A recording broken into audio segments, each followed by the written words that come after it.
Alors aujourd'hui chez Tranquillas, nous sommes la semaine des terrasses du Larzac et je vous présente Béatrice Fillon du Clos des Serres. Clos du Cerf, pardon. Bonjour Béatrice. Bonjour. Alors merci d'être venue aujourd'hui. Est-ce que vous pouvez nous présenter un petit peu voilà, votre travail, votre domaine en quelques mots? Alors moi et mon mari Sébastien, on est vignerons sur Saint-Jean-de-la-Blaquière, donc c'est la partie nord des terrasses du Larzac. Oui. On est un domaine de 12 hectares situé à une transition climatique entre le Languedoc et l'Aveyron. Donc on a un terroir d'altitude et on a racheté ce domaine en 2006 et voilà, en changeant de vie professionnelle par passion de la vigne et surtout de la terre. Donc vous êtes passionné par le terroir du On a Larzac. cherché pendant longtemps un terroir qui était capable de créer des grands vins et c'est vrai que sur les terrasses du Larzac on a trouvé un climat, des sols et puis des vignes très intéressantes et un domaine qui existait déjà, donc les vins nous ont séduit à la base et derrière on a créé nos propres cuvées, nos propres vins. D'accord, alors ces cuvées justement, donc là je vois que vous en avez apporté 3. Voilà, donc là, 3 cuvées représentatives de la gamme. Ouais. C'est toujours des vins d'assemblage. Donc on est dans l'AOC Languedoc, terrasse du Larzac. Donc on a 4 cépages plantés sur le domaine, Cinsault, Grenache, Syrah et Carignan. D'accord. Dont un très très vieux Carignan qui est quasiment centenaire, qui a échappé à l'arrachage massif de ce cépage qui a eu pendant très longtemps mauvaise réputation. D'accord. Et dont la cuvée Humeur Vagabonde rend hommage. Voilà, donc là on est sur un pur Carignan, centenaire, voilà, planté au siècle dernier. D'accord, donc c'est un peu votre fierté.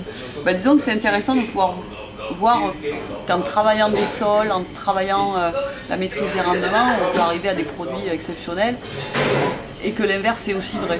Voilà, parce que c'était le Carignan a pu produire des rendements très élevés et voilà, quand une vigne porte beaucoup de raisins, elle n'arrive pas à avoir la maturité suffisante sur chaque grappe, donc on ne peut pas obtenir un grand vin si les raisins ne sont pas suffisamment mûrs de manière homogène.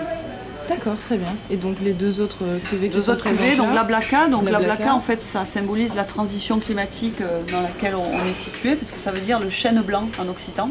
D'accord. Le village s'appelle Saint-Jean-de-la-Blaquière. Blaquiera, c'est la forêt de chêne blanc en occitan. Oui. C'est pour ça qu'on a appelé cette cuvée de ce nom-là.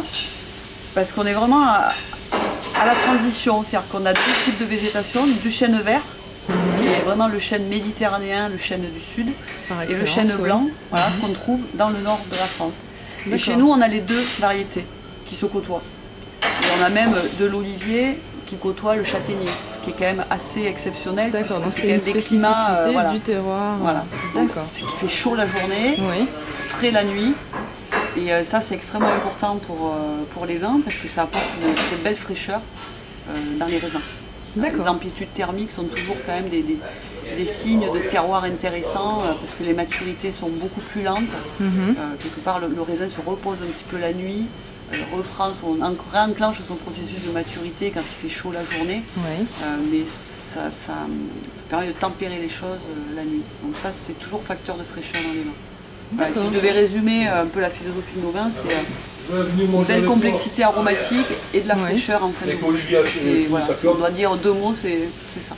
D'accord, très bien. Et donc cette dernière cuvée, le Clos? Alors le Clos, donc là on est sur une variété de Cinsault qui s'appelle Œillade, qui compose en grande partie la cuvée. Et qui est une variété qui n'existe plus en pépinière, qu'on retrouve assez bien implantée autour de Saint-Jean-de-la-Blaquière, qui était dans les années 60 un raisin qu'on pouvait déguster à table. C'est un raisin qui a une peau très fine, donc qu'on peut manger assez facilement, et qui a un très bel éclat, un joli fruit rouge. Et c'est une cuvée qu'on a essayé de travailler sur la gourmandise avec des tanins souples. Une belle structure quand même, mais un côté très gourmand, framboise, groseille, voilà, ce côté petit fruit rouge qui vraiment éclate en bouche. D'accord. Et tous nos vins, pour l'instant, on ne dit jamais, sont élevés en cuve. Donc on n'a pas d'élevage en barrique. On a quelques barriques dans notre nouveau chai, et, oui. mais plus pour faire des tests, essayer de voir un petit peu ce que ça peut donner, et pas forcément pour aujourd'hui faire rentrer ce volume-là dans une cuve.